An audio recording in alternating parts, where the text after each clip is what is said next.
Mic check, mic check. All right. So we're going to get started. I'm going to kindly ask that you all grab a seat, please. Just have a couple of announcements before we formally start. So we have translation on your right or to your left. If you need translation in Spanish, please go ahead and connect with Javier. He's raising his hand to grab a device. And they'll be translating simultaneously the event. So, first of all, we are Boyle Heights Beat. These are our amazing students and staff that you have up front.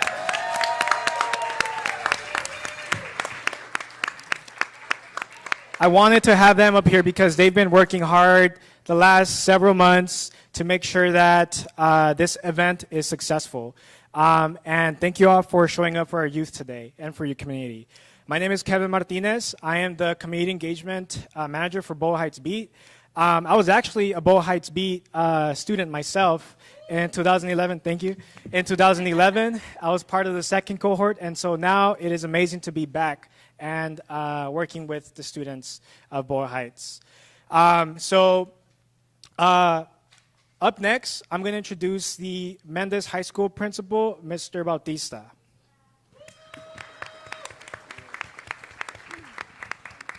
Good morning, everyone. Buenos días a todos. Igual como Kevin mencionó, le damos las gracias a todos los miembros del Boyle Heights Beat. So we thank all the Boyle Heights students and also staff. And we are very honored to host this forum. We were able to host a forum similar to this one the last time the seat was up for election as well. Y para la preparatoria Mendez es un honor poder tener este evento aquí en nuestra escuela hoy. También la última vez que esta silla tuvo elecciones, también tuvimos un evento muy, muy similar. And so I welcome all the candidates to Mendez High School, and I wish you all the very best. And thank you for showing up today.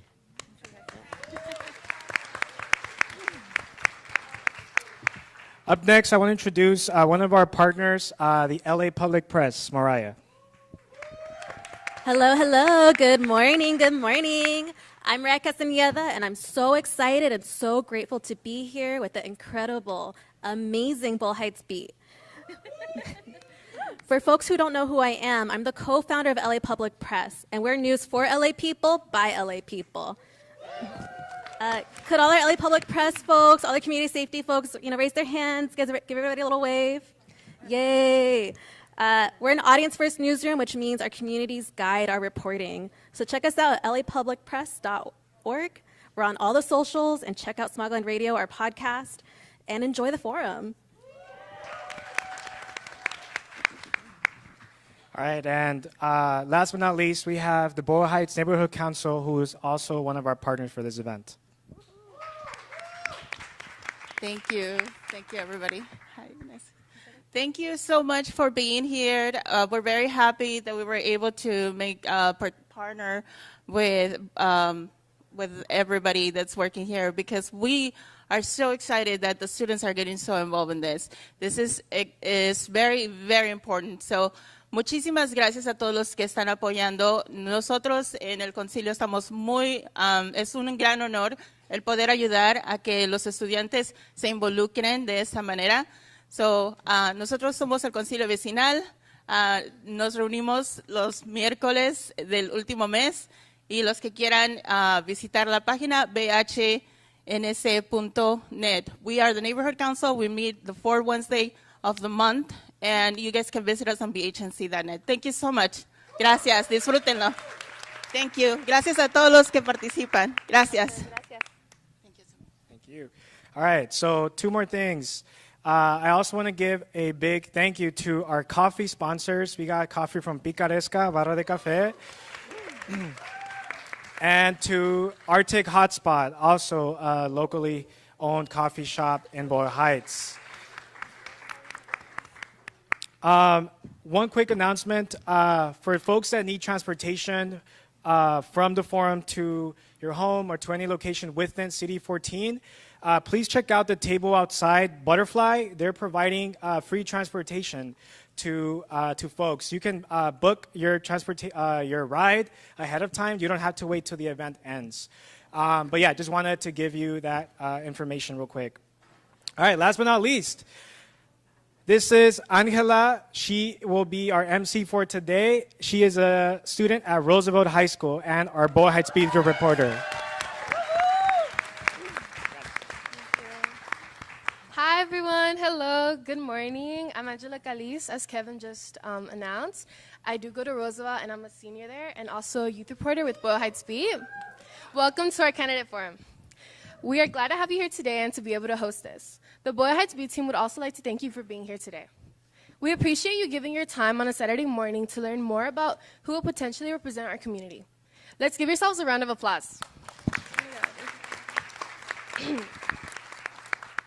Okay, so before we begin, I'd like to introduce our community safety team. You can identify them by their very pink, cute vests that are around here. And our community safety team will be ensuring our physical well-being and our safety here today, and are here to support our youth reporters. So leading this candidate forum, we're really asking all attendees to support our youth journalists so we can have a great forum today. I'll introduce our reporters who will be in charge of managing questions from the public. Ethan Fernandez, a senior at Bravo High School. And David Garcia, a junior at Mendez High School. Today, we will be hearing from 6 candidates. So, Jenny Guerrero, Teresa Y. Hillary, Assemblymember Wendy Carrillo, Isabel Jurado, Dr. Nadine Diaz, and Eduardo Vargas.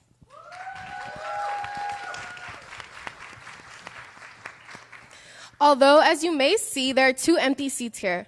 One is from Council Member Kevin De Leon and one Assembly Member Miguel Santiago. Despite our numerous invitations, neither of them have confirmed.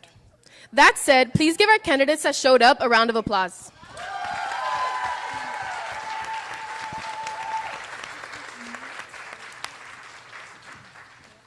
Now we're going to introduce our amazing youth reporters who will be moderating this event. Catherine Mora, a senior at Mendez High School. And Stephanie Perez, a junior at Bravo High School.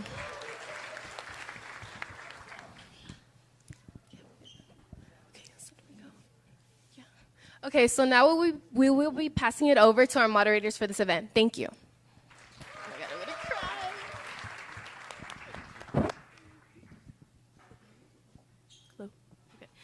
For this forum, we have divided questions under different topics. Candidates will have a minute and a half to respond. A 10-second warning will be given as candidates near their time. Each candidate will be asked one question from each category. The categories are affordable housing, homelessness, infrastructure, public safety, and gentrification. Now, candidates will have 30 seconds to introduce themselves. Let's begin with Jenny Guerrero and go down the line.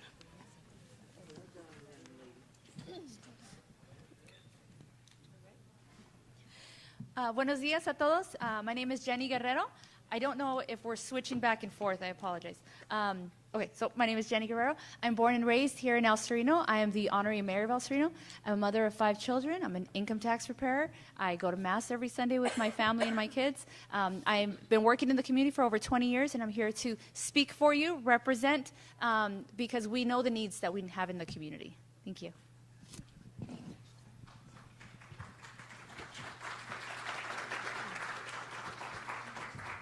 Good morning. My name is Teresa Y. Hillary. I intentionally use my middle initial Y because Y matters. I moved to downtown Los Angeles about 20 years ago to start my legal career. I am well respected in the legal community. I serve on I'm a trustee of the board of the Los Angeles County Bar Association. I am the former chair of the real estate section. I serve on the government liaison committee of the Downtown Los Angeles Neighborhood Council. I hold a public leadership credential from Harvard Kennedy School of Government, And I believe life is precious. We all have a purpose, and we all deserve to live our best life. And that's what I desire to do for all of us in CD14. So thank you for having me. Check, check. What was the time, I'm sorry, for the introduction? 30 seconds. Buenos dias, good morning. My name is Wendy Carrillo. I proudly serve as your assembly member in the neighborhood right next door in the 52nd Assembly District. Proud to have grown up in Boyle Heights, proud Rough Rider. And I'm running because I believe that I can bring the experience from Sacramento back home to be able to ensure that all of our families in Boyle Heights have access to resources to ensure that we're also helping our unhoused residents. The biggest crisis in Los Angeles, homelessness, mental health, which is why I fought so hard to ensure that we have $50 million to rehab the old General Hospital right here in Boyle Heights to be able to provide the beds, the shelters, the workforce development, and the resources to be able to help our community. We all need to roll up our sleeves and try to really ensure that our families are protected and that we have the resources necessary to be able to thrive as a community. Thank you. Hi, everyone. Hello, Tess. Buenos dias. Okay. Hi, everyone. My name is Isabel Gerardo. I'm running for LA City Council, District 14. I'm born and raised Highland Park, still living in the house that I grew up in. Because of the gentrification that I saw take hold of my community, I became an eviction defense attorney to represent renters and small businesses to prevent them from being displaced. And I know what it's like to have a neighborhood that our council member doesn't care about, because 10 years ago, they wouldn't answer our phone call. But now, Highland Park, at the park by my house, the park there gets gardened twice a week, right? I know that doesn't happen here in Boyle Heights, where the streets don't get cleaned and the lights have been out for 5 months or more. And so wanting to make sure, like, we all live in the same district. We all pay the same taxes. We need the same services. Thank you.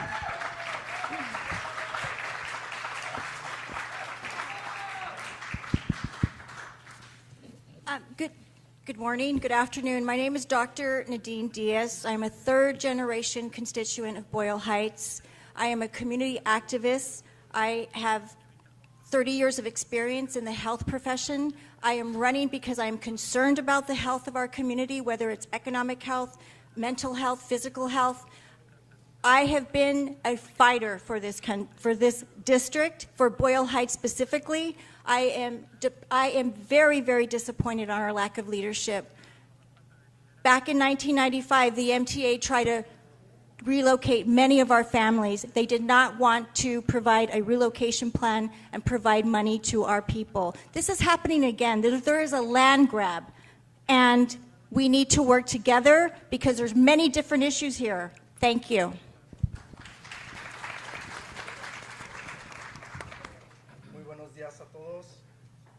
Hello. Muy buenos días a todos. My name is Eduardo Vargas. My community calls me Lalo. I'm a public high school teacher from the east side. I teach at Franklin High School. I'm also a tenant organizer. I have served as a volunteer EMT and firefighter. And I'm running because every single election cycle, the wealthy, the corporations, the rich, the gentrifiers, they get to pick their own candidates to represent their interests. We need somebody who's going to fight for our interests, our working class interests. I'm fighting for the working class, not because I've read about it in some newspaper, but because I myself see these struggles every single day as a teacher. I know that we live under a system of capitalism which values profit over human livelihoods, a system of capitalism which produces the corruption and the betrayal that we see in the two absent candidates today. That's the kind of corruption that we need to stamp out, and we need to start building political organization of the working class of this city. Thank you.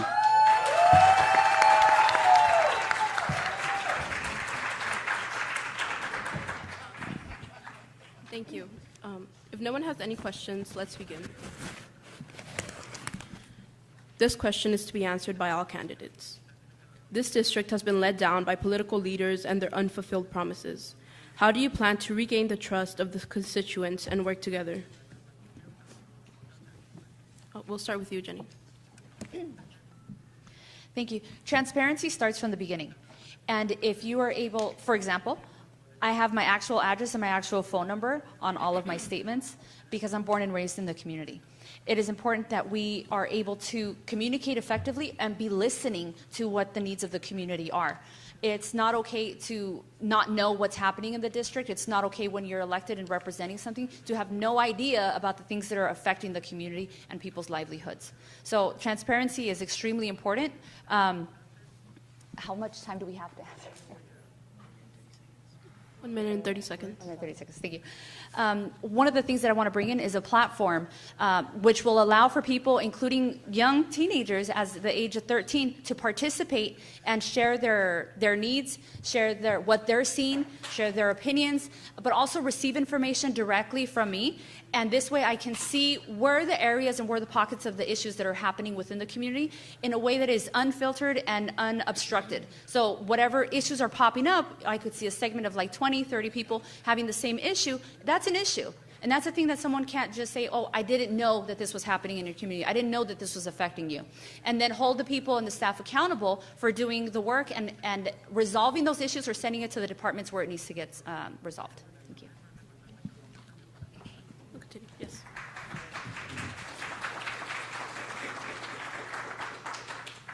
Character matters. Integrity matters. I'm a woman of integrity. I'm a woman who has a character that can withstand the pressures of the position. I believe in full transparency, full accountability. I am a child of God. I believe in the Lord Jesus Christ. Whatever your belief is, your religion is, your faith is really determined who we are as a person, right? And that's who I am as a person. I believe in a higher power. So you can count on me to be honest, trustworthy, and like I said, full of integrity. I believe in full accountability, full transparency. My office will have, especially when it comes to money, full accountability. You'll be able to see where the money is going.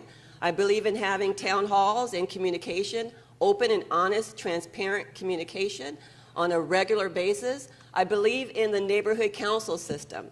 I want to work with that system. I am going to work with that system. That system is where you have volunteers who are elected, but they are open to the public. So whatever we're doing, there's no back deals that will be done. Everything will be out in the front, and I will make sure that each neighborhood council engages all of you. I want all of you involved in the neighborhood council because all voices need to be heard. All voices should be heard, and we need to work together and hold each other accountable. I'll hold the community accountable. The community will also hold me accountable, and that's the only way we can do it. And that's how we can bring trust, restore trust back into CD14.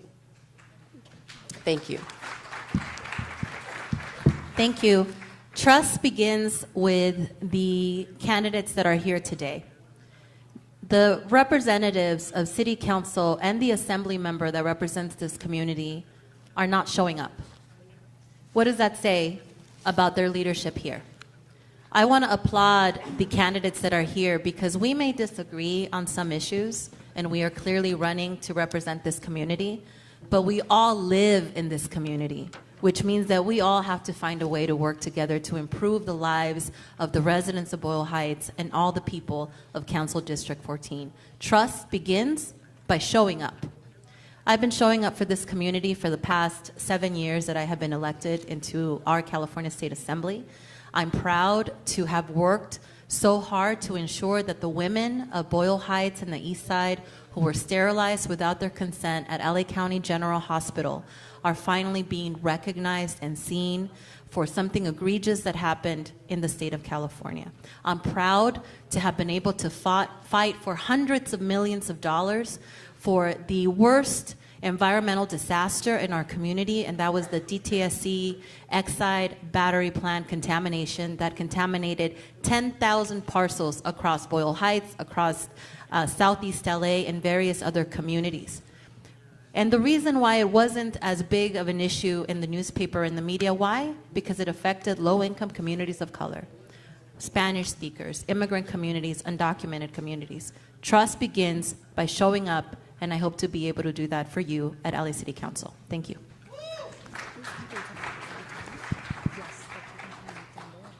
All right. I think that how you run your campaign is emblematic of how your you run your office, right? And so trust begins on the campaign trail. And for me, to rid ourselves of corruption is to not take corporate interest money from big oil, from gas companies that pollute our neighborhoods, from the prison industrial complex, which kills our brown and black neighbors in this district. And so that's why I haven't accepted a dime from any of these organizations, because I don't want to be beholden to them, right? I'm proud to say that this campaign has raised $350,000 off of the backs of community members in this neighborhood throughout CD14 and of folks that are working class, and that's who I'm going to be beholden to. So it starts with how we fund our campaigns. When we get in office, I'm committed to co-governance. Look, I'm not from Boyle Heights.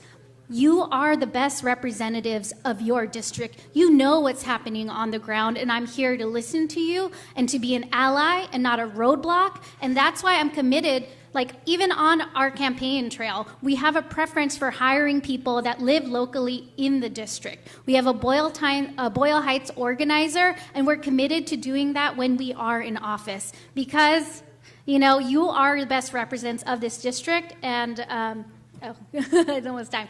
And want to make sure that your concerns, your needs are uplifted and centered in policy making.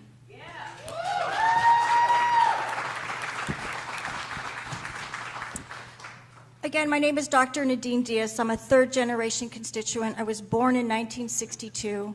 I have been fighting for the past 40-plus years. I have seen the land use development take place without any of our participation process, without any of our input. We need to stand up to the occasion. You are the leaders. We are not the leaders. You are the leaders. We have seen how our community here in Boyle Heights has digressed. I have talked to every single business owner on the major corridors. They are getting robbed, and the police are not doing anything. I've talked to tenants who are being kicked out. I've talked to homeowners, small homeowners, who are being threatened by the Department of Building and Safety. Seniors, I'm a geriatric senior social worker. And you know what? We are the largest growing population, and our seniors are being hurt. Our children are being hurt. And this is enough. For 50-plus years, we have had a lack of leadership. Going back to Art Snyder, Richard Alatorre, Antonio Villalgoza, and the list goes on to Jose Huizar, who I ran against in 2015, and look where he is today. And now we are all running against KDL. The establishment is controlling your destiny. We need to preserve our community. We need to take care of our community. And you know what? I have a question for KDL. Why are you using our discretionary funds to buy your hats and paying $200,000 for your 30,000 bags with your name on it, and the companies in Arcadia and the other companies in Van Nuys? We have businesses here we can employ. Enough is enough. Let's rise to the occasion and take back our community.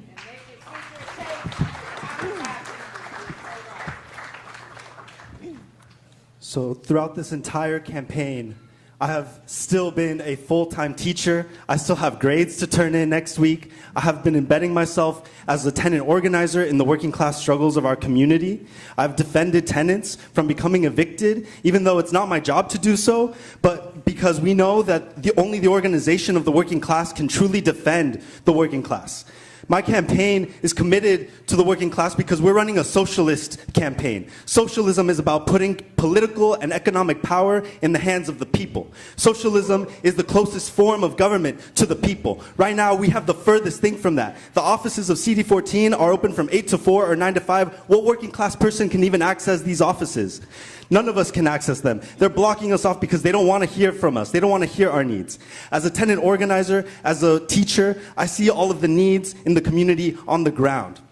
What my campaign proposes is that we don't need to be beholden to the political establishment. We don't need to be beholden to wealthy donors. We don't need any of that. If we start to capitulate to their interests, that's when we lose. We have nothing to lose by answering to the demands of working people first. We have nothing to lose by answering to everything that our communities truly need first. That's what socialism is about. Socialism is about building political power amongst us. We're the people who wake up every day, who teach, who care for the sick, who build the structures. We should be the ones calling the shots.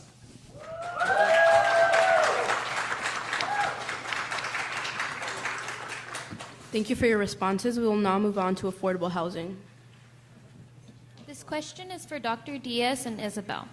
How do you plan on prioritizing specific communities within CD14 as some communities are experiencing higher rates of displacement than others? What resources can you provide to help keep folks in these areas housed? We'll start with you, Dr. Diaz. Excellent question. I come to the table with experience in education. I'm a doctor of social work. My emphasis is community, organization, planning, and administration with a foundation in clinical practice. I also have experience in managing small and large complex systems. Affordable housing. Everybody has a right to live in a safe community, in a productive community, and with access to resources. Our basic city services have not been met. How will I plan of action regarding housing? Again, we need a pathway to home ownership. I thought that was going to happen back in the 90s when East LA Community Corporation was on that path. But unfortunately, it didn't go that way. We have seniors who are living in isolation. I'm advisory council for the Department of Aging for the city. And you know what the main three things are? Food insecurity, isolation, and homelessness. We have families, undocumented families. We have long generational families living here, small homeowners. We are being pushed out. So we need to work together, and we need to assess the situation, plan effectively, evaluate if it's working, and also look at the solutions and whether or not we have good outcomes, positive outcomes. Thank you. Thank you. Isabel? Can you repeat the question? What resources can you provide to help keep folks in these areas housed? Thank you. With the eviction tsunami coming up, our current council member and city council voted to increase the rent by at least 4% and 6%. That is something I saw happen as an eviction defense attorney, and even on the campaign trail, where I met a senior who makes only $900, pays $600 in rent for a studio, get it increased by 6%, and now only has $200 left every single month to live. How long is he going to be able to live there? In order to keep people housed, we need to disperse the COVID-19 rental assistance that we've allocated. That's $380 million that we allocated to people, and we've only given $30 million. That dollars need to go to the tenants who need the help, and got it. The second is adjusting the relocation assistance amount. I don't know if you all went to the resource center outside, but if a senior is being relocated from their housing, they get $13,000 in relocation assistance.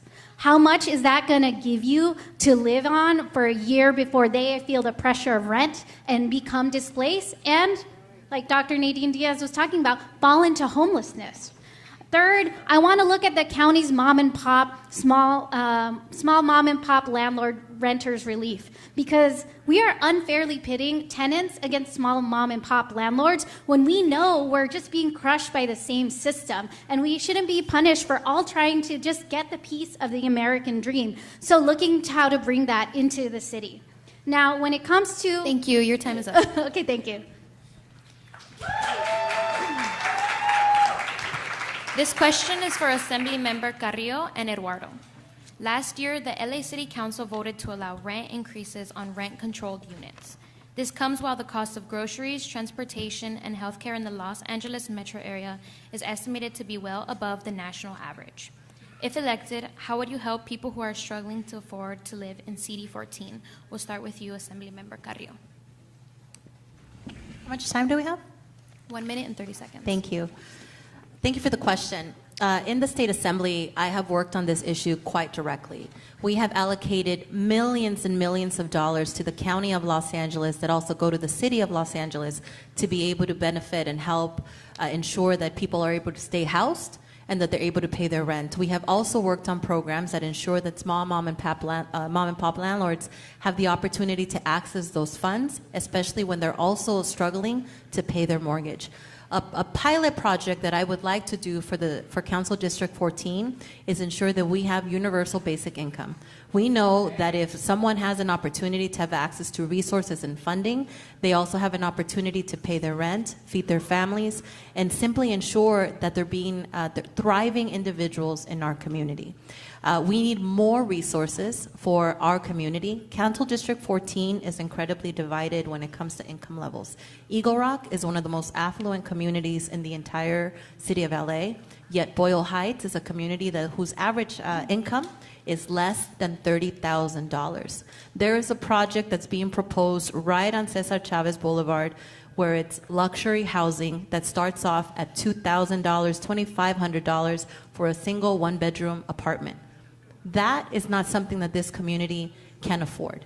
And we have to ensure that we're being responsible when we are approving projects and developments that are supposed to be an answer for housing and our housing crisis. But building a complex like that in Boyle Heights is not what Boyle Heights needs. Thank you. Eduardo? A city as wealthy as Los Angeles has all of the resources to guarantee housing as a human right. But that's not just a saying. We have all of the resources to seize all of the empty units in this city. We all saw how in downtown there's those luxury apartments that got graffitied. We know that there are tens of thousands of units all across the city just like that one that are sitting empty for the extravagance of speculation, of investment, or as vacation homes. The city has the resources to seize those empty units and guarantee them as housing for the people. We also need to be housing homeless people immediately on the city's dollar. We cannot continue to sacrifice individuals at the altar of capitalism, at the altar of profits. Again, a city as wealthy as Los Angeles can do all of this with a relatively short amount of time. We also need an overhaul of the housing department and building and safety department. As a tenant organizer, I've seen how these departments drag their feet. And by virtue of that bureaucracy, they end up serving the interests of the landlords and of the gentrifiers in our community. We don't need that. We need these to be staffed by people who are tenant organizers themselves. Just co-governance is not enough. We need to actually put leadership and funding and structure into these departments so that they become people's departments that fight for what we actually need in our communities. And we need to cancel all of the COVID-19 rent debt. People are still struggling to pay that off. And if we can't cancel it immediately, we need to increase the threshold that people can get evicted at, but that buys us time so that we can cancel all of the COVID-19 rent debt. Thank you. This question is for Jenny and Teresa. We've heard from residents that applying for affordable housing is confusing, and many times they are not even aware of application dates. How can you help, and what resources can you make available to help residents apply for affordable housing? We'll start with you, Jenny. Thank you. It is absolutely confusing. It is very difficult. So our district is comprised of a lot of different types of people, but we have a technology gap within our community. That technology gap means that, yes, we have smartphones, but what are we doing with those smartphones? What are our parents doing with the smartphones? Are they able to fill out applications, or are they handing it over to the kids? Are the kids the ones filling out the applications on other people's phones? So we need to have locations and centers, whether it be within the council district or within, the council district offices, or even within the nonprofit organizations that are in the community, to assist people in filling out these applications and helping them do that follow through. Right now we're lacking in that ability, that we're not providing that bridge in order for people to help themselves. We're telling them, there's the resources, go for it, figure out how you get over there.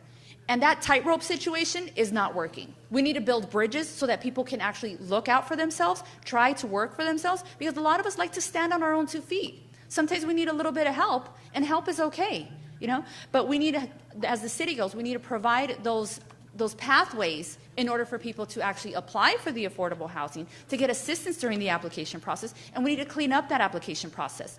Right now, You're lucky if you get into a lottery. If you're in assistance for Section 8 housing, you're lucky if you get into that lottery pool, if you're able to break into it, because I've done it helping other people trying to get into it. It takes hours and hours of persistence and knowledge base on the computer, on things like that, to be able to get in. Once you get in and you put in for that lottery Thank system, you. Your time is up. It's about 8 days before you know, 8 months. Teresa? We need to overhaul LASA. I mean, it's a confusing system. I tried to help someone who was looking for housing, and the pressure, let's say I didn't have pressure, right? The person who I was trying to help has pressure. They weren't able to do it. I wasn't even able to do it. It's so confusing. So we need to streamline that process. We need to do an overhaul of our entire system of how we are providing the housing services to people. When I was the chair of the real property section, or the real estate section, I established a residential subsection. All the years that the Los Angeles County Bar Association was existed, and it was over 100 years, they only focused on commercial landlords. But when I got in, under my tenure, I switched it, and I focused on the residential, people who are tenants. So I set up that system where the attorneys are learning more about landlord-tenant and tenant obligations and tenant rights. So this section trains those attorneys. I've also set up where attorneys will provide pro bono work, helping people who need access to assistance and helping with the application process. So one, again, we need to overhaul our entire LALASA system, and we need to streamline the process, and again, the attorneys need to step up and help as well, pro bono. Thank you. Thank you all for your responses. We will now be moving on to homelessness. This question is for Eduardo and Jenny. Do you see homelessness as primarily an economic, social, or public health issue? And how does your understanding inform your approach to solutions? We'll start with you, Eduardo. So if we conceptualize the problem as just fighting homelessness itself, we'll always be dealing with the surface level of the problem. We need to go to the root, which means that we need to fight poverty. And we need to fight the institutions of capitalism that actually create that poverty. Our city right now is deciding to spend money on a measure called 4118. 4118 does nothing to actually house people. All it does is spend city resources to move people around. It doesn't house people. It doesn't make sure that they're safe. And so we actually need to start attacking poverty. We know that the most impoverished communities are the ones that are often the least safe ones. But we need to start investing into other holistic solutions to housing people, to making sure that they stay housed, whether it's creating a one-stop shop out of our CD14 offices so that people can drop in and get all of the mental health resources, get connected to housing, and get connected to social services that are going to allow them to stay housed, whether it's preventing people from becoming homeless by putting a ban on luxury developments, which is what drives up rents, and which is what displaces our communities. These are the kinds of holistic solutions that will only be brought about by a strong working class tenants movement in this city. That has to be underpinning all of our policies. Otherwise, we won't be able to get these policies passed. But we can do it if we don't listen to the corporate Democrats that have betrayed us on this issue time and time again.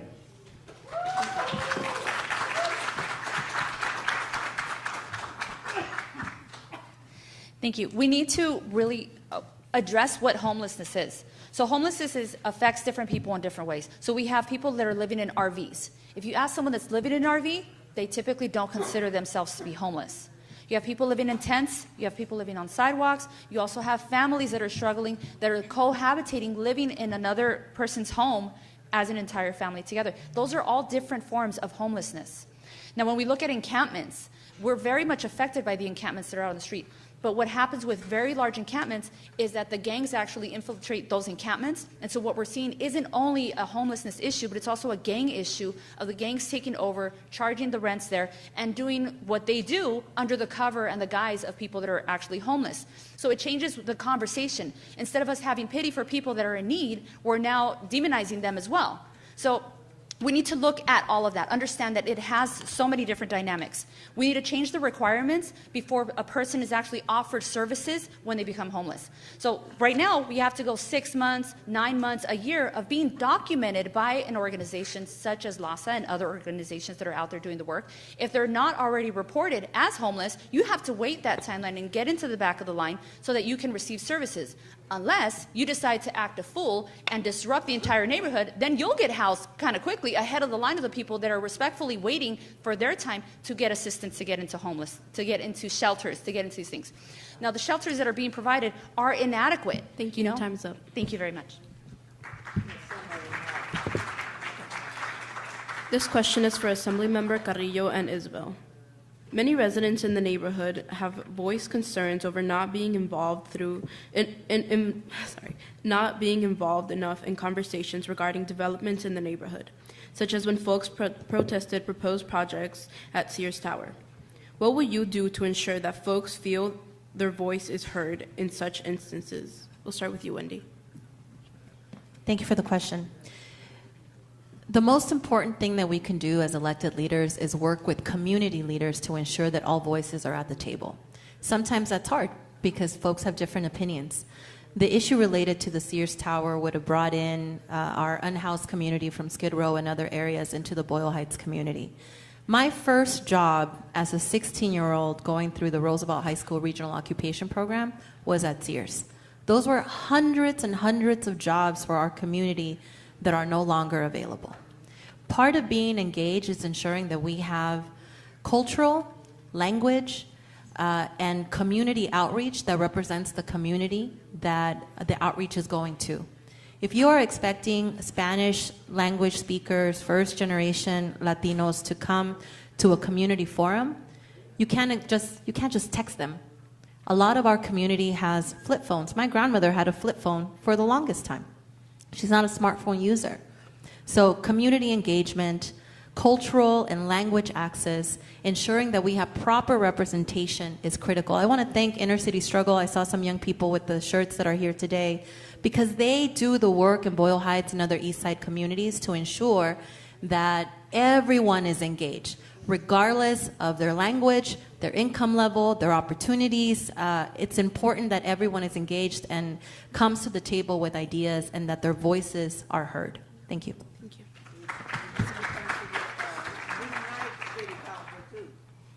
I love this question. You know, developments like the Sears or the child development, those are things that, you know, the community are opposing and they don't want it, and it doesn't address the needs and wants of this community. You know, they're evicting small businesses and longtime tenants, and for what? To build market rate housing for whom, right?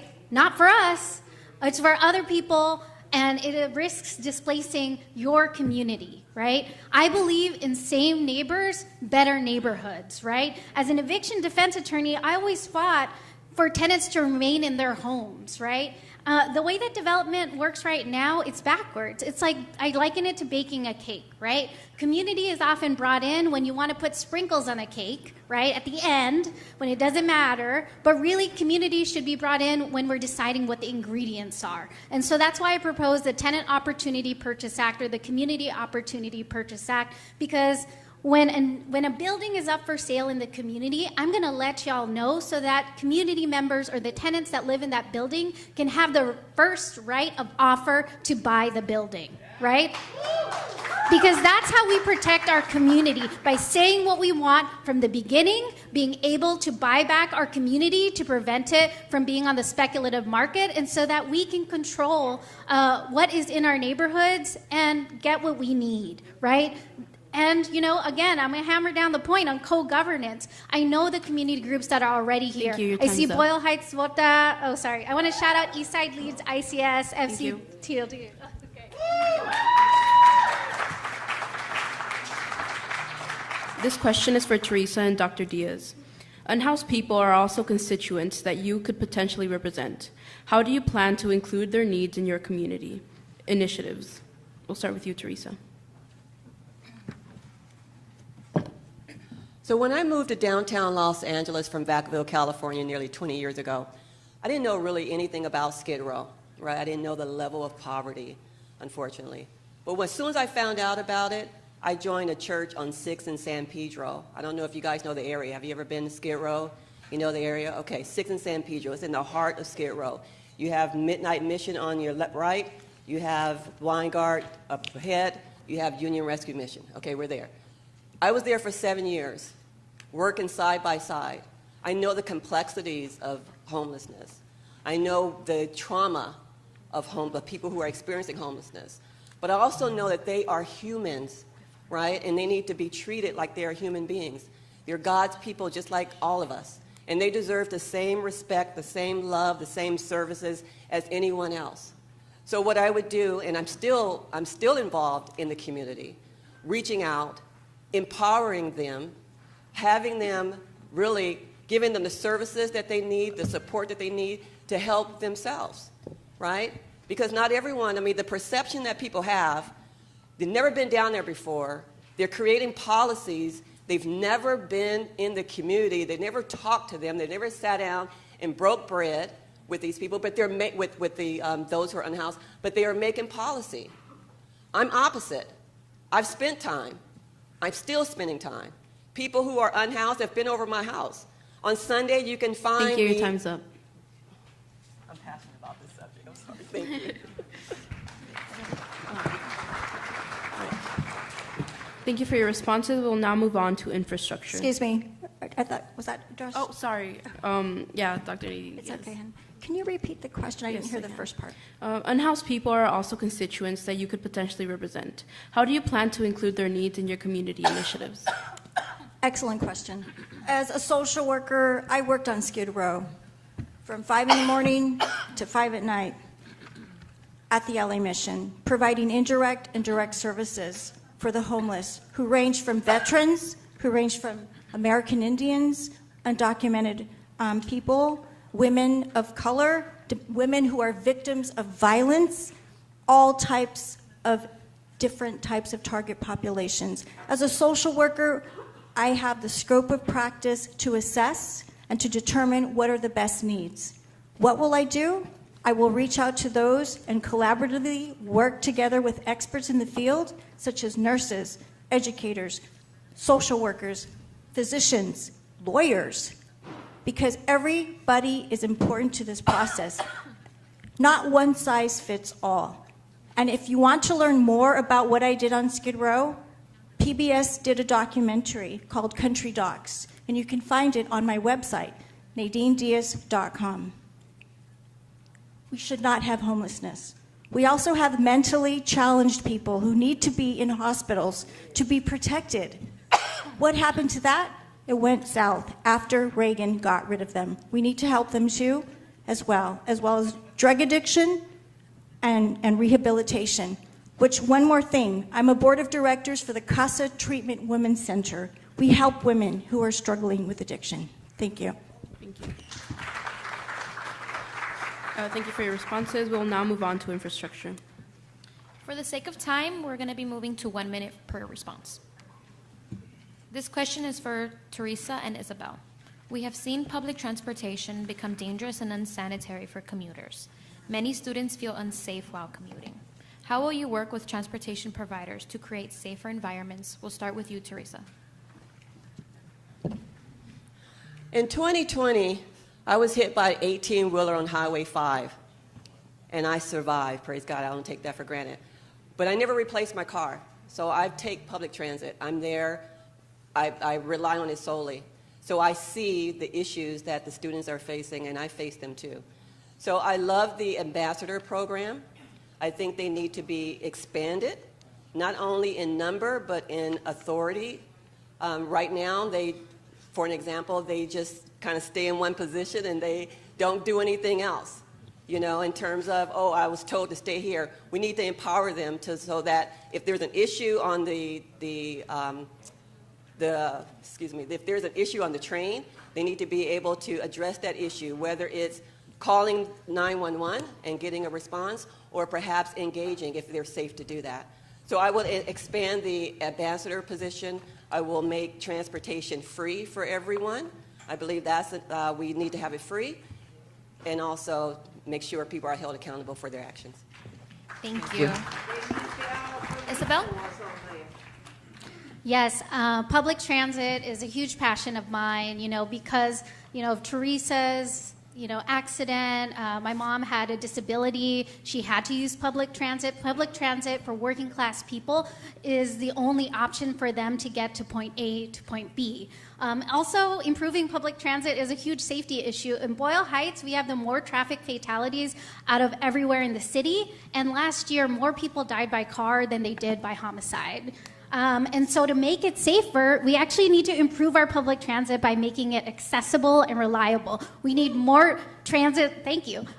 We need more transit lines that meet people where they're at, fix the first and last mile problem so you can get to the train station without having a car. And even if you need to get a car there, you can have a parking lot that's there, because looking for a parking spot at that time takes too much time. And I'm of the opinion, and the studies have shown, that if you build it, people will come. So we have more reliable no, not cars, more reliable public transit. You make it free. People feel safer when there's more people on it. Thank you. This question is for Eduardo and Dr. Diaz. Pedestrian safety is a big concern for Boyle Heights. Last spring, a teenage boy was hit while crossing the street and lost his leg. What will you do to make our streets safer? We'll start with you, Dr. Diaz. That is a very important question in regards to safety and our people who live here. This is ongoing. We need, as a councilwoman, I will create committees for every single neighborhood. Specifically, in terms of our neighborhood, who knows more about what is happening than you? We need to document what is happening and create solutions in terms of safety. Bicycle riding. What I see out there sometimes, they're wearing dark colored clothing and we can't see them. But also true is that what has happened is that we have not been part of the process in terms of public safety. Where are the police who are supposed to take care of us, who are supposed to be, someone's laughing, I'm sorry. I'm sorry, someone's laughing. Should I let them laugh first or what? Please continue. I'm sorry? Just continue. Okay, thank you. So in terms of public safety, there's pedestrian safety, there's bicycle safety, but there's also, we have to look at our senior population again. We need to take care of them. So again, assess the situation and create plans of action to address every single target population, but to hold the police accountable to help us, which has not been the case, unfortunately. Thank you. Eduardo? So I'm an environmental science teacher. I love talking about policies around infrastructure and public transit systems because these are what will actually make our communities safer and clean for us to live in. In the city of LA, there have been hundreds of pedestrian deaths. That is unacceptable in one of the wealthiest cities in the world. And it's because if you look at any given intersection, it could be upwards of 10 different departments that all play a different role in deciding how that intersection is laid out, how it's structured. And so really it ends up being up to the whims of a city council member how safe the streets are. And because of the bureaucracy, that tangled mess, it ends up favoring speed over safety. We need to reorient public investment into the needs of working people, of working class communities. And yes, this is a project that will long outlive any one term or any one city council member. This is a lifelong project. But we need to invest into the things that the community actually needs, which is whether it's rapid bus transit, whether it's more metro lines, whether it's anything that the working class needs to get around the city. Thank you. This question is for Assembly Member Carrillo and Jenny. Many community members are dealing with poor to no street lighting along busy main roads. When issues like this arise, how do you propose to address ongoing maintenance needs to prevent deterioration? We'll start with you, Assembly Member Carrillo. Thank you for the question. So part of it is, part of ensuring that we have safe and clean neighborhoods is ensuring that our lights work. Oftentimes, communities that are the loudest and have the most relationship with the council member get prioritized. And so working class communities like Boyle Heights often don't see the same results. In an effort to try to ensure that we have well-lit streets, that we're also thinking about renewable energy, that we're also thinking about ways that we improve the grid, which is our electrical grid, I'd like to work with the Department of Water and Power, as well as all of the workers within that department, all of the engineers, all of the folks that, thank God, during this last rain, we saw them working really hard to ensure that we had energy back in our communities when there's rolling blackouts. This requires that we think about transportation, that we think about housing, that we think about the way that we get our energy and how the city is building the infrastructure necessary so that all of our communities have the resources and lighting that we need to plug in your car, to turn on your lights at home, and to make sure that Thank you. every Your street time is up. is illuminated. Thank you. Jenny? Thank you. Street lighting is extremely important for the safety of our communities. Not only that, we need to make sure that we have lighting, but then we have trees that cover up all the lighting. So we need to find solutions to that. Are we going to replace all of the lighting? Well, maybe we need to in some sections. But there are also things that we can do. There are additional lightings that can be put onto the poles themselves that are about midway, which if the tree continues to grow above that light, it makes no difference. We'll still have lighting coming down. So those are things that we can do, resources that we can do working with what we have right now. So we have the lights. Let's put additional poles into the centers of those poles so that we can get the lighting into the things. Yes, we have copper wire theft, but what are we doing in response to it? Are we sitting around and waiting? I know in my community it's dark for a long time. And like she said, the squeaky wheel gets the oil. They're the ones getting the lighting fixed. And then the rest of us are out in the dark, literally.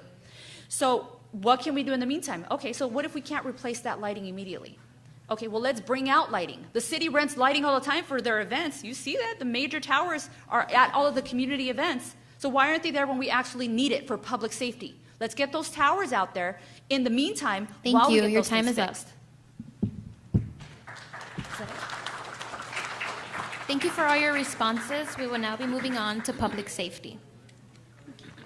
This question is for Jenny and Isabel. In Boyle Heights, there has been an increase in homicides and gang-related crimes in the last year. Residents say they don't feel safe. How will you address this issue? We'll start with you, Jenny. Thank you. I'm on the Community Police Advisory Board over at Hollenbeck, and I've been on that board for over 12 years. I think safety is paramount in our community. I'm a person that grew up in El Sereno in the 80s and 90s and have a very fresh recollection as to what was going on, and we're having that reoccurrence now again. You know, we don't feel safe walking through our streets. You know, sending our kids out alone to walk, it's too dangerous right now. We need to have people in place. We need to have people of authority. We need to have either police or someone there. The city has discretionary funds where they can put foot beat officers in the locations when it's most needed. Now, these foot police officers act as a deterrent. There's so much, the crime goes down. It's effective. It's proven. There's metrics to prove that when there are foot beat officers in those communities, those homicides, those thefts, all of those things go down as a result. So it's not right when the council member is not giving those funds to the community to protect us. Those are necessary. Thank you.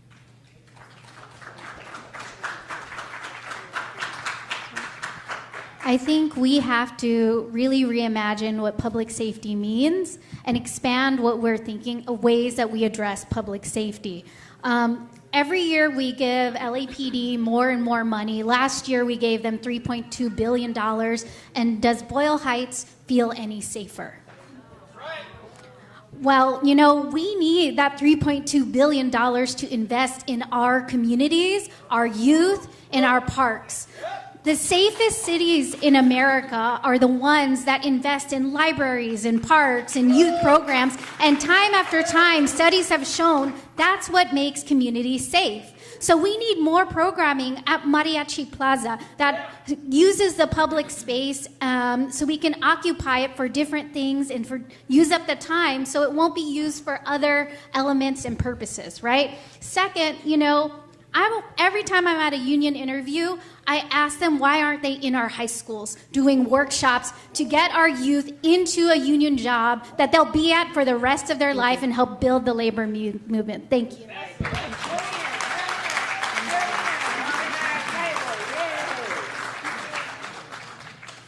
This question is for Assemblymember Carrillo and Teresa. In the past, the majority of council members voted to increase the police budget. It is important to highlight that even Mayor Bass has noted that communities like Boyle Heights don't always want to see more police. Where do you stand on this issue?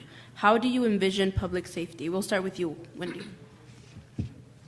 Thank you for the question. I support the mayor's budget proposal, which includes ensuring that our public safety dollars go to the communities that they need to go to. Right now, we are facing a shortage of 400 police officers, an additional 400 shortage in firefighters as well. The sentiment around society related to police needs to change. I think in the summer of George Floyd, we all want to see a police department that protects and serves our community instead of what we've been seeing on social media for the past few years, where we see how black and brown members of our society are treated incredibly unfair. There's a little bit of history. Following the Rodney King riots, LAPD actually created its first program of community policing that has been in effect for decades now. We need to ensure that community voices and programs for youth are prioritized, which is why I fought for $50 million for public school programs and after-school funding in partnership with law enforcement to serve our youth right here in our community. Thank you. Teresa? You know, I am concerned about the status of the police and the community relationship. Community is saying, look, I'm afraid when we're over-policed, we're not respected. The police are feeling like they're dejected, they're deflated, and they're not supported. I think we need to bridge the two. We need to bring them together. Together we work together to make a stronger community. I also believe that resources in our community make us safer, right? So I do want to see more resources in the community to benefit the youth for different youth programs. I do support Mayor Bass's budget, bringing the police officers' numbers up to 9,500. I believe that was the number, 9,500. I do support that. Again, I think that we need to work together. I don't like the fact that we're pitting one against each other.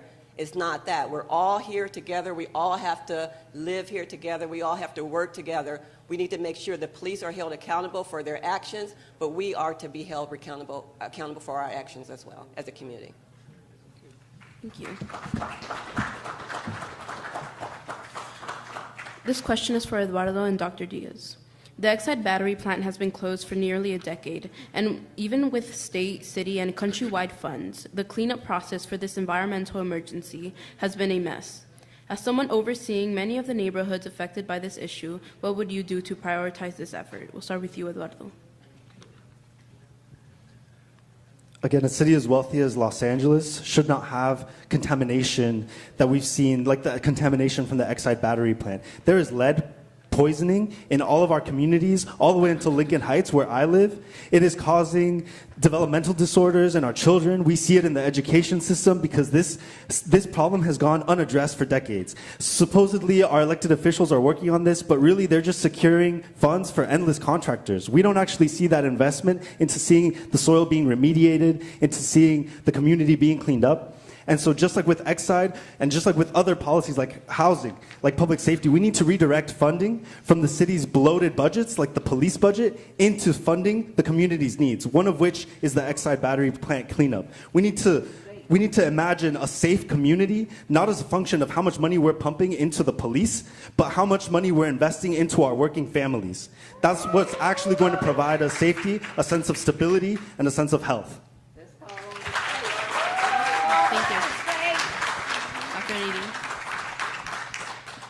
Exide, it's not over. I know the families who were the first relocated, and they all have cancer. I talk to them every day. Monday nights, join us, Resurrection Church. Monsignor Moretta has meetings to talk about Exide. Historical. Remember, history is everything. In the 1930s, LA City Council voted to have all industrial developed where? Guess where? Here. We have high rates of cancer, pulmonary disease, asthma. As a researcher in the Children's Health Study, which is a longitudinal study, together with UCLA and USC, It's ongoing. We have very sick babies, mothers, pregnant families. Exide is not over. Where is the $60 million that LA County Board of Supervisors Hilda Solis received? Where is it? Let's look at the money. Where is the money going? Please join us at Resurrection Church at 6 o'clock Mondays.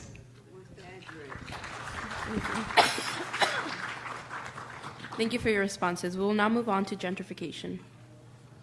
This question is for Eduardo and Isabel. The Tiao Properties Development Project in Boyle Heights is an example of small businesses being displaced for a housing complex.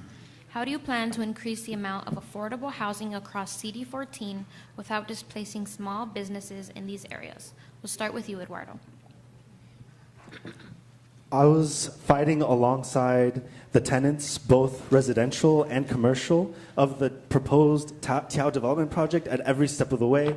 I was giving public comment at their planning commission meetings because we know that the only way that they were going to defend their housing and their livelihoods was by organizing a movement of people. So they organized themselves into a collective. They know that there's no hope in a system that's rigged against them. There's no hope in them with the lawyers and the courts. The courts are the turf of the landlords, of the Tiao Corporation. So we knew that if we let it get to that point, we were not going to be able to win. So we had to fight and form a tenant organization. My proposal is to codify bargaining rights for tenants associations in the city, just like a workers' union would, so that tenants have the upper hand in negotiating their fair rents, so that we rig the system in favor of tenants, not landlords. That's how we're going to promote a tenant movement in this city. Thank you. Isabel?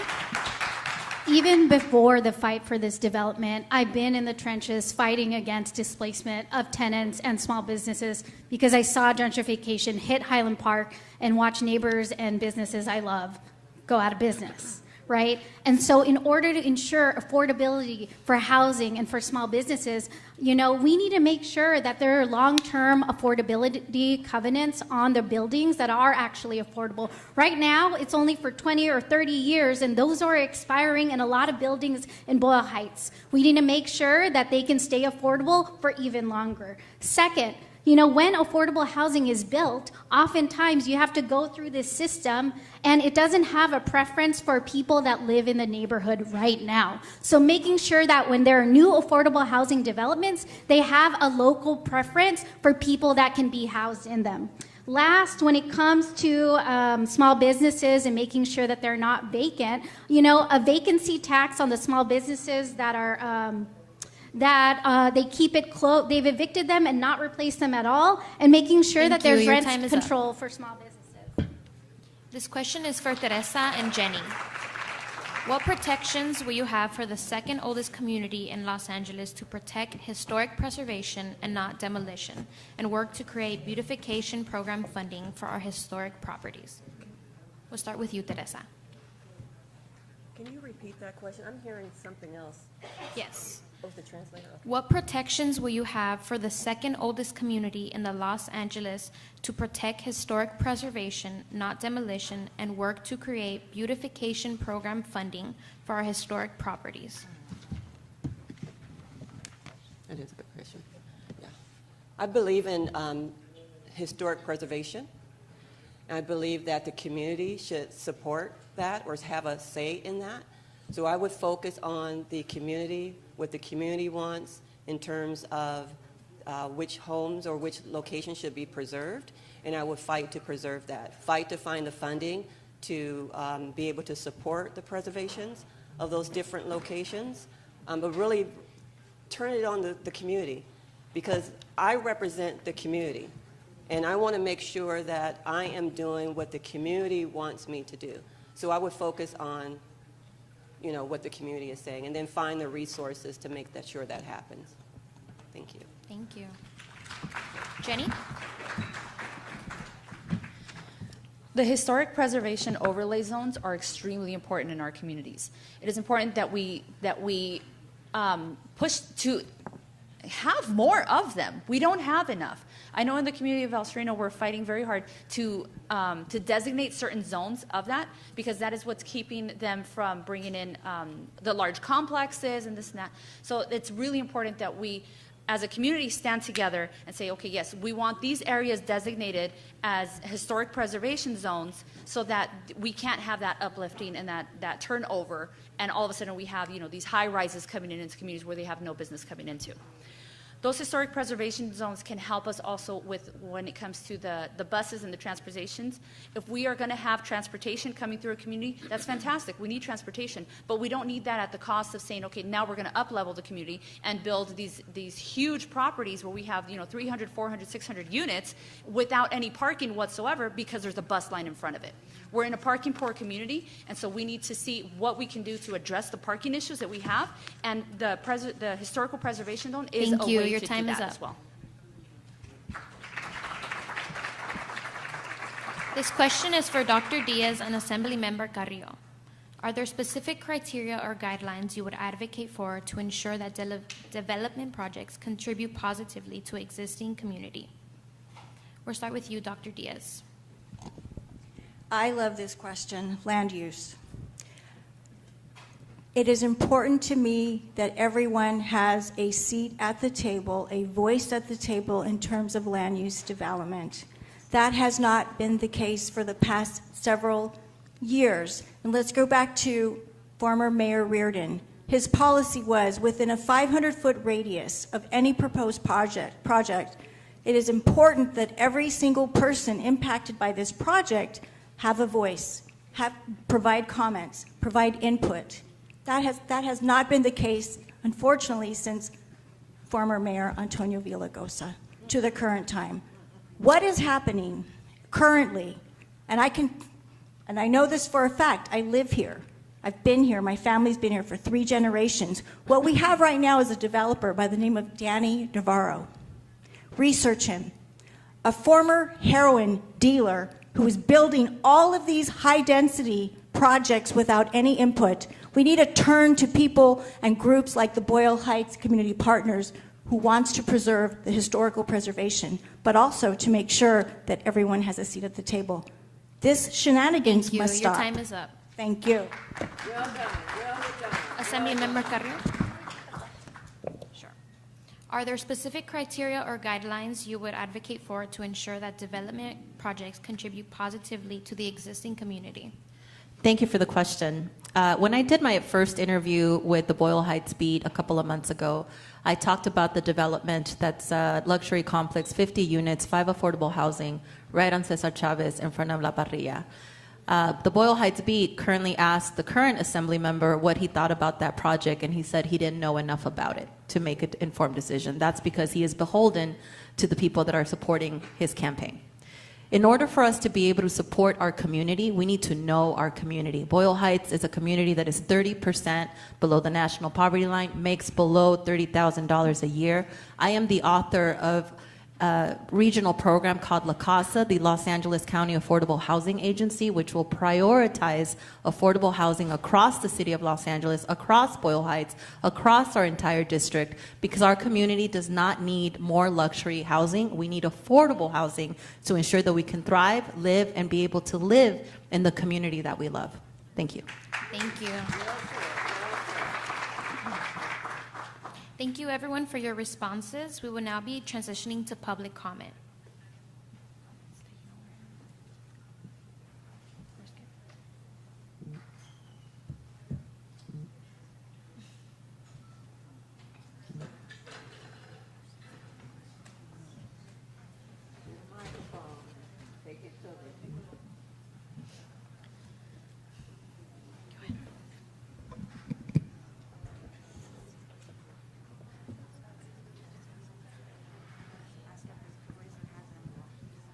If anyone has a question, please raise your hand and the mic will be brought to you. You have 30 seconds to ask your question. Candidates will have 1 minute to respond. And one question to one candidate, preferably just for time's sake. So raise your hand if you have a question.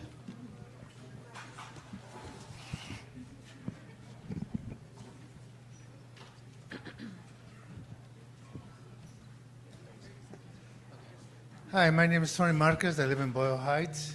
we've had a lot of theft from catalytic converters from people that can't afford to replace them. We have the video of people stealing it. LA police said they want to see it. They didn't have to see it. We have the two guys stealing it and their car, and we even took it in person. They ignored it. So what could you help us with that? Who's the question for? Any of them. I'll answer the question. So thank you for the question on the theft of catalytic converters. I've had several friends whose catalytic converters have been stolen. On the state level, we have implemented policies that allow our law enforcement to be able to ensure that our public is safe, that they're able to go after theft, retail theft, theft for catalytic converters. But in Los Angeles, again, to the question earlier, we have a shortage of law enforcement. So we need to figure out a way that we as community work together with law enforcement so that we are able to find the solutions to those answers. If you are a thief, you should absolutely go to jail.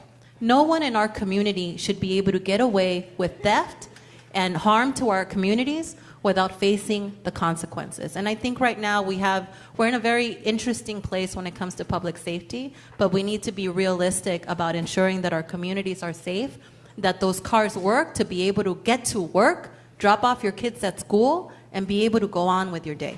Thank you. I would say also is go to the top. Because if a police officer is saying we're not going to support that, as a councilwoman, talking to the captain saying this is important to the community, this is what's happening, I need for you to get on it.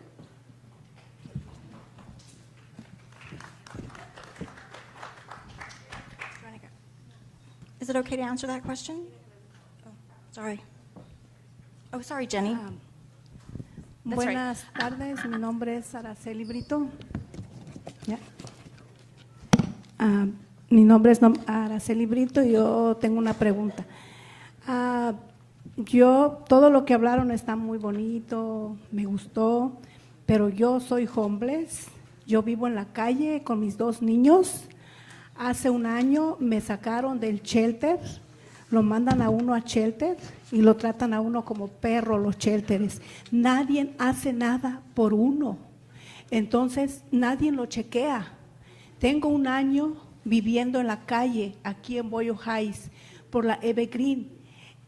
Voy al distrito 14, me dan teléfonos y no me contestan. ¿Okay? No me contesta nadie y así vivo en la calle y estoy en la calle con mis 2 niños, 15 y 17.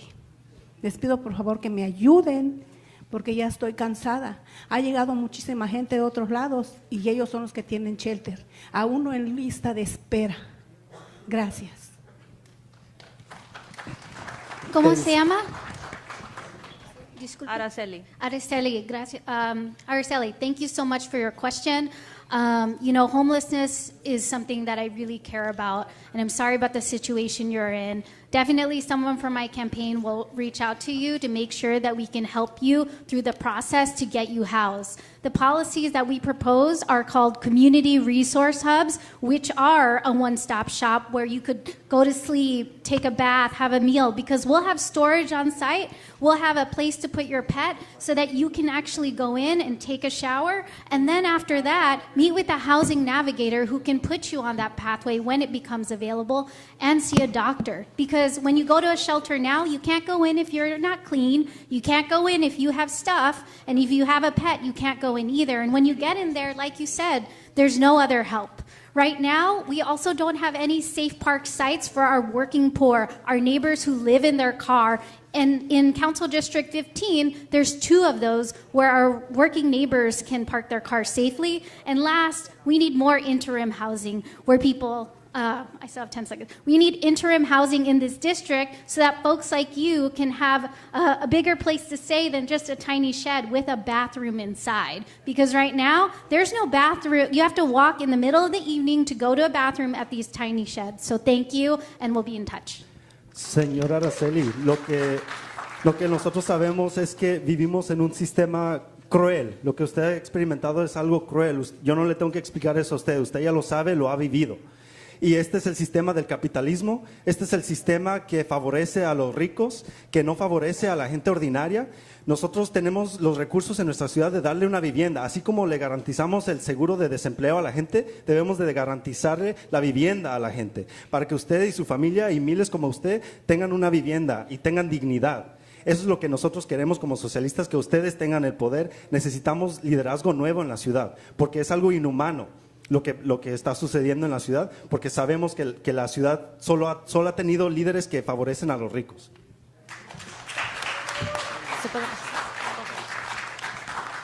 ¿Puedo contestar o seguimos con preguntas? Hi, good morning, good afternoon. My name is Dulce, and I would like to know we know that path to home ownership is a way that we could empower young professionals that unfortunately they do the right thing, they go to school, they have good jobs, but they can't afford to live here.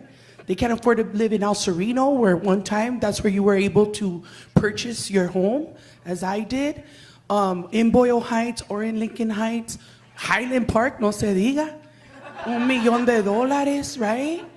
And so we see this. What are your plans for a pathway? Definitely we have to assist, our unsheltered community, but what are your plans for a home pathway to home ownership? And I'll start with Wendy and whoever would like to take the other one. Thank you for the question. In the California State Assembly, I actually was part of the negotiations that created the California Homeownership Dream Program.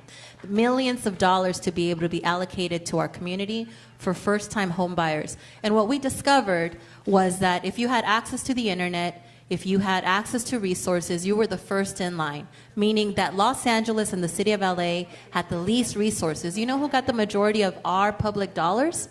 The Bay Area, to purchase multi-million-dollar homes because it's incredibly expensive. So we stopped that program last year to reevaluate it and ensure that that money is coming right here to Los Angeles where we need it the most. Right now, the reality is that you have a lot of corporate interests buying a lot of homes in our community and then renting them out, creating a renters-only economy where it's incredibly difficult to buy. You also have folks from outside the United States buying land in our community, creating more and more renters. We have currently in the state, we're having a conversation with the federal government so that they pass a law that ensures that it's Americans first and people within our community that can buy the homes and properties in our neighborhoods. I also want to add that I advocate on Capitol Hill for affordable housing legislation through Habitat for Humanity. And I think that's a great organization. I would definitely put that on your list, because what they do is they purchase land from the county at pennies on the dollar, and then you have sweat equity. So the landlord, and I've worked side by side, helped building these homes.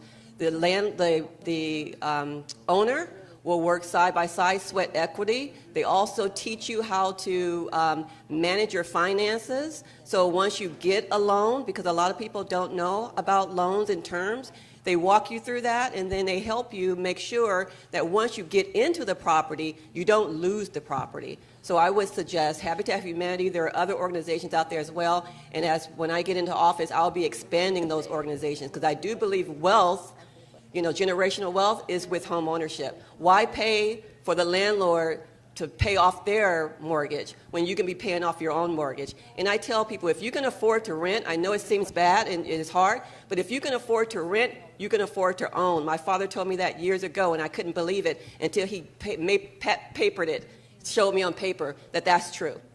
Thank you. The working class I'm of going to jump in this city here. If you don't builds- mind, if I can jump into this one, since you got to do one of the other ones. I apologize. So there are a lot of lots that are available in the area.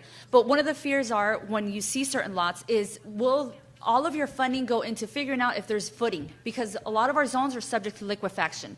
And if you have, $100,000 to build a house and you're going to spend $75,000 trying to find the footing as to where it is, how is that helping you? Where are you building? So you end up losing that. Now you're in debt and you weren't able to build a house as it is. We're in the city of Los Angeles. I think the city should be able to help us find out where that footing is so that you can build a home. So that if you choose to purchase it there, to purchase that land, that should be something that the city should be affording and should be helping with.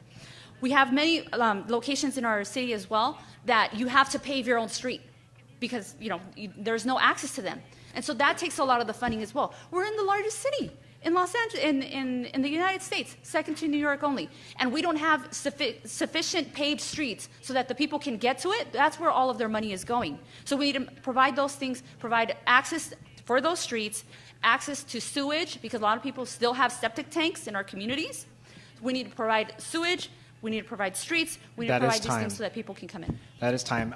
We do have time for 4 more questions, so we'll move over to the left side. Excuse me? What resources do you plan on providing, if any, in order to help the unhoused? And the question is to whoever wants to answer. What's the question? What resources do you plan on providing, if any, in order to help the unhoused? Yeah, I'll answer it. What I mentioned before to Araceli is the community resource hubs, expanding that. This council district actually has $1.5 million in discretionary funds that a council member can use for whatever they want, and he hasn't been using it to increase the number of resources for our unhoused neighbors. So community resource hubs, one-stop shop where people can take a bath, have a meal, go to sleep, and get the services they need. Increase the number of interim housing sites that we have. Councilmember Soto Martinez, in his 2 years, has established 7 interim housing sites. In this district, our council member has only built 2, and he served 4 years. And with $1.5 million, he couldn't do it. And lastly, again, I want to mention our hidden poor, our working class neighbors who live in their car, having safe places where they can park, we can put their RVs, and having it throughout the district, because we have 0 places like that, whereas other councils have 2. We have time for one more candidate to respond. Homelessness is a systemic issue of capitalism. If you spend your entire life fighting against like the white people and the cafes, you're never going to get anywhere, because it's the capitalist developers that continue to create the homelessness crisis. It's the people who are in elected office that are taking money from the real estate corporations that do not have the solutions for the homelessness crisis, because they profit off of the homelessness crisis.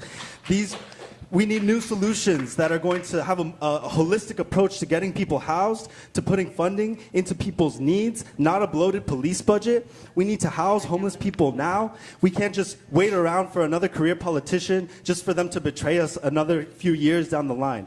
It's a systemic issue because it's an issue of poverty. It's an issue that we will continue to keep seeing unless we fight for a new program for Los Angeles that's grounded in socialist principles. And it's been proposed that we, buy back the housing units. That on the surface level sounds all right. But the working class of the city builds all of the housing. We should get to decide where all the housing goes. We should be able to have what is rightfully already ours.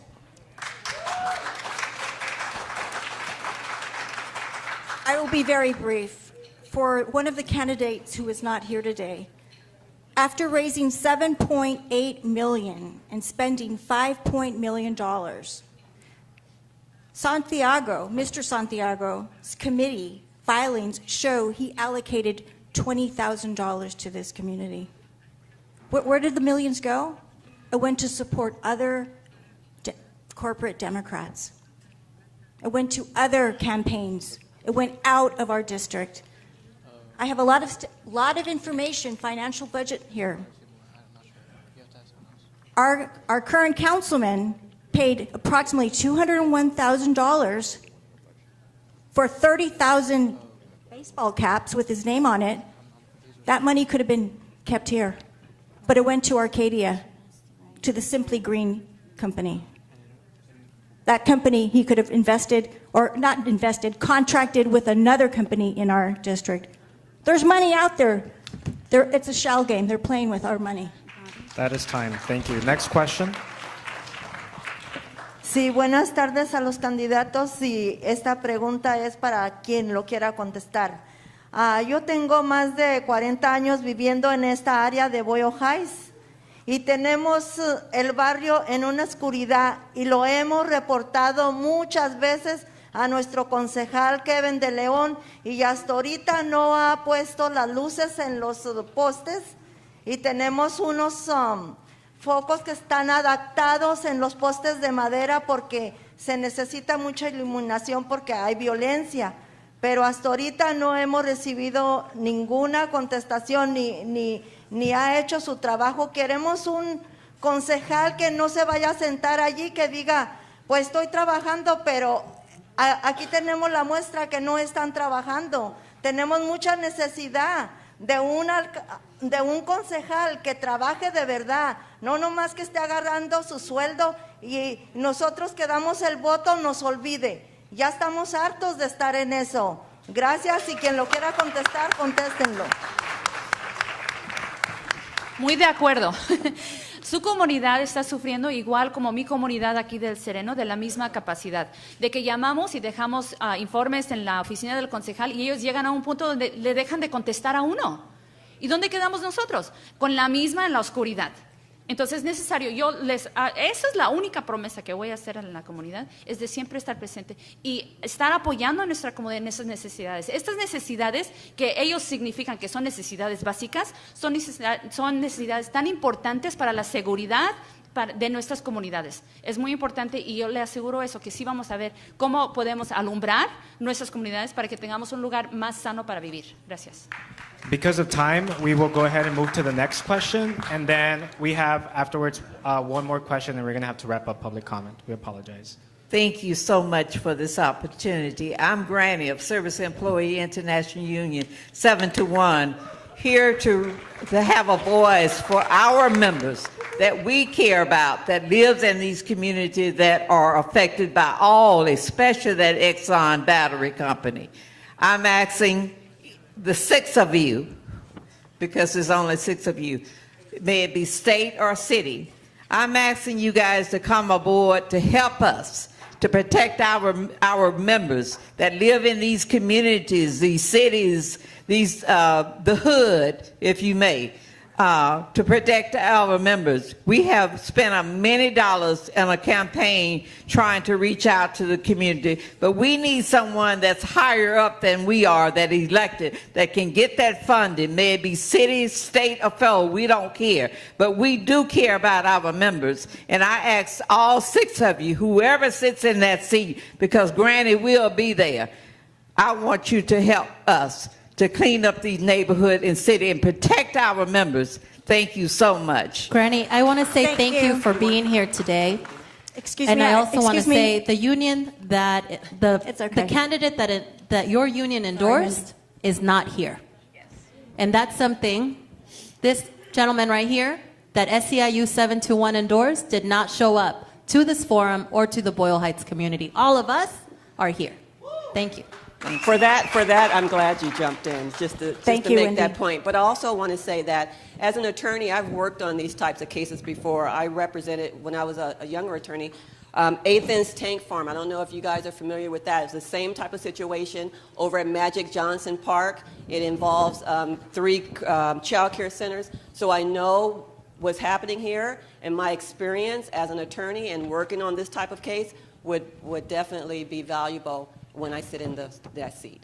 Thank you. I'm we'll a have to proud move to member the- of my union, UTLA, United Teachers Los Angeles. Just this year alone, we stood in solidarity with our union brothers and sisters in SEIU Local 99. We shut the whole city down. That was the beginning of a hot labor summer. Yes, our union siblings, it's important right now that we stand together and we build a coalition of unions that is going to bring about the change that we need for the working class of this city. We have shut this city down because we are the ones who run this city. All right, in the interest of time, we're going to move to the next question. I do apologize, but we are running out of time. Union, I'm an SFA union member in SEIU. Let's all mobilize right now. Let's start collecting phone numbers and let's start mobilizing and demanding for our rights, period. Hi, good afternoon, everybody. I'm Jenny Lucas, Vice President for External Affairs and Advancement at California State University, Los Angeles, belonging from District 14. I'm here to represent all 24,000 students at our university. Currently, at CSSA, California State Student Association, it was brought up last year around July that there's going to be a 5% increase yearly for our students in higher education. I'm telling you all. And all of you parents know if you have children, students that belong at a CSU, Cal Poly, Cal State LA, Cal State Fullerton, you all understand. But the issue for Cal State LA is that we have a 10% parking for our students for parking. They have parking permits, and me as a commuter, having to commute from Bell Gardens, California to California State University, Los Angeles, and for me to be paying that 10% is very unfortunate because I also have my other expenses. There's food insecurity, homelessness, students that have to be living inside their cars, very unfortunate. So if any future candidates, please have a heart and take action and eliminate at least that 10% of parking permit. Thank you. Thank you. I'm actually a Cal State University professor, Dominguez Hills, and other universities within the CSU system. I see it, I hear it, I feel it. My students tell me I'm living in the car. We don't have housing, we don't have food. We're paying these exuberant prices for our tuition while the fat cats are getting 6 figures, okay? Free parking. The students need free parking. We need housing for the students. If it's specialized housing, if they're disabled, we need to provide that. If they have children and families, single parents, we need to have that. I feel your pain, and I am proud to be a CSU professor. And you know what? I will stand in solidarity along with my colleagues to boycott, to protest, to demand no more. We should have free tuition, free education. It is a right. Just quickly, I am a CSU graduate. I'm on it, Sacramento, CSU Sacramento. Woohoo! I'm on it, so let's connect, and I'll be there. I want to chime in because I was a pregnant teen commuting to school from Highland Park all the way to UCLA. Had to take 2 buses, and it was really rough. And when I did have a car, parking permits and parking tickets, there were not enough spaces, but always enough officers to ticket us. And with the bloated budget that the CSU has in their reserves, that they are demanding this from our students, they're trying to take money from our faculty, even though when their service that they're trying to provide is a quality education for you. So they can take that out of their budget and take care of you. And at the end of the day, you know, I'm here to stand with you and support you. And like Teresa said, and Nadine said, let's connect because we are here. This campaign's a moment, but we're really building a movement here. The city of LA should be really requiring the school to have that free parking because not only is it a burden for you, it's a burden for that entire community of University Hills that is along that whole campus because when the students can't pay for the parking, where are they parking? On the really tight residential streets where there is no space. The school can take up that cost and the city should be putting pressure on them to do so. Sorry, thank you all for, I'm sorry, we're running out of time. Thank you. Thank you all for the candidates for your answers, and thank you all, the audience, for asking your questions. So now candidates will have 1 minute for their closing statements, and we're going to start with Eduardo. It's been an honor being with you here today and to talk about the issues that happen because of the crises of the system. We have a housing crisis in the city. We have an environmental crisis in this city. These are things that the system of capitalism will never be able to solve because capitalism is the crisis. We have a system that values profit over human livelihoods, and that's what we need to put an end to. We know that the working people of this city who wake up every day to make the city run should be the ones running this city. It would be a mistake to assume that just because somebody has held elected positions, that just because somebody is a lawyer, or just because somebody is wealthy, that they have all of the answers to our problems. It would be equally a mistake to assume that just because someone talks like us or was born and raised with us, that they're going to fight for us. What matters in this election is what they're willing to sacrifice and put on the line for the working people of this city. That's what matters. Who do they answer to? Do they answer to the working class or do they answer to the political establishment? That's what is at stake in this election.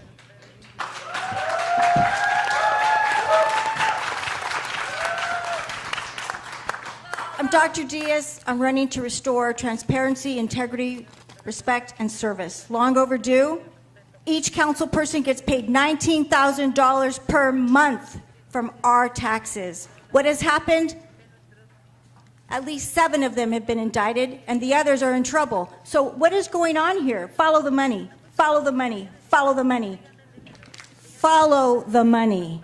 And our representatives have not had the heart to think about our families, our children, our businesses, our artists, our educators, the people who pay their salaries. We have a right to the seat at the table when it comes to land use. We have a right to make the decisions on what happens. The health of this community is in dire straits. We are dying economically, mentally, and we need to get together and push back. We must push back. And the time is now. We need a woman on that seat, and that woman needs to be me.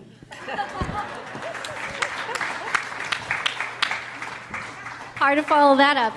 Okay, my name again is Isabel Jurado, born and raised Highland Park, still living in the house I grew up in because it's so expensive there, okay? Living with my dad and my teenage daughter, whom I had when I was 18.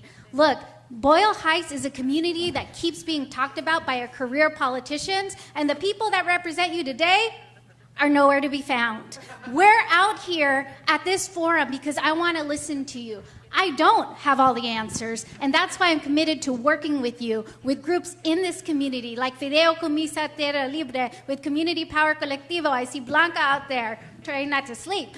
I also want to work with Eastside Leads to prevent the gentrification that threatens this community, right? But Boyle Heights is so vibrant and has a history of fighting. That's why Boyle Heights hasn't become Highland Park. And I want to be your ally in City Council to make sure that happens because we all pay the same taxes. We're all in the same district. We deserve the same services. Same neighbors, better neighborhoods.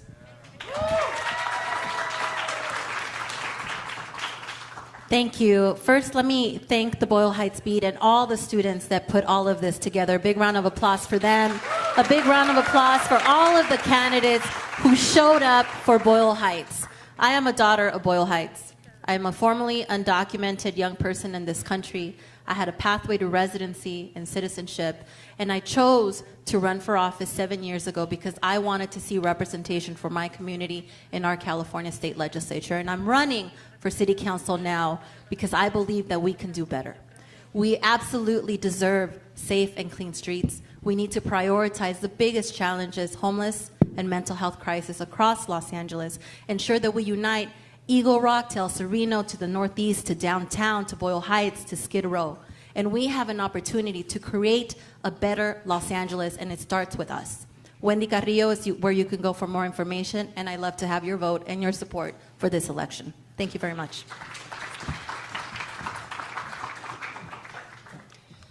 There is a time and a season for everything. And we are at a time, and we are in a season for change.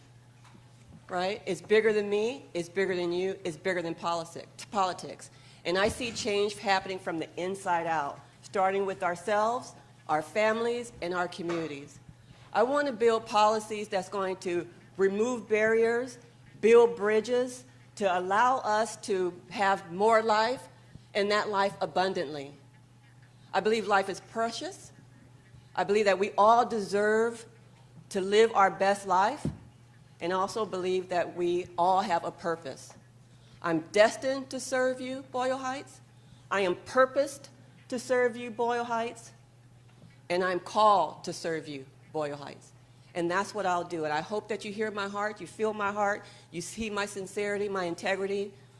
I have the education, the experience to deal with these issues like homelessness, mobility, transparency, accountability. I want to serve you. TeresaYHillary.com, your next city council member. Thank you.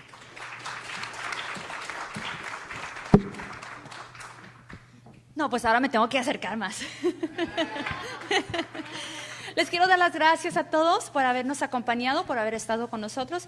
Yo les quiero recordar que yo soy hija del distrito. Crecida aquí en El Sereno. Soy madre de 5 niños que están aquí. Soy hija de Carlos y Violeta Urbina, padres mexicanos, que muchas gracias. Soy primera persona nacida aquí de mi familia. Pero yo estoy aquí para dedicar y para hablar por nuestra comunidad. La comunidad latina ya no debe de ser, no nos debemos de esconder, nos debemos de poner así en las sombras, en la oscuridad. Nosotros somos la fuerza de esta economía, somos la fuerza de esta comunidad, especialmente de la ciudad de Los Ángeles. Entonces nos tenemos que unir, tenemos que tener una voz fuerte, unida y juntos y enseñarles a los demás que nuestra representación es efectiva, nuestra representación importa y de poner a alguien que nos representa, que refleja nuestra comunidad en esa posición para hablar por nosotros mismos. Mi nombre es Jenny Guerrero, síganme en mis redes sociales y en mi correo, mi website que es jennyguerrero.com. Muchísimas gracias por estar con nosotros. Hasta luego.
Muchas gracias.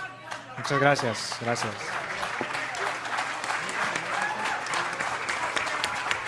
Test, test. Voy a aprovechar que la señora dueña habló.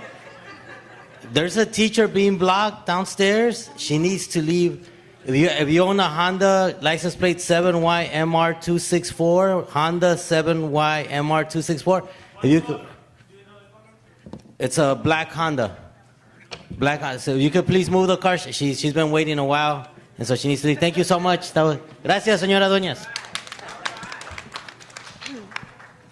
Thank you all for coming here today, and thank you for the candidates for attending and being a part of this. And I'd like to thank everyone for showing their support and being very respectful to the space and the people here. A big round of applause to our team for setting this up and our youth for running this event.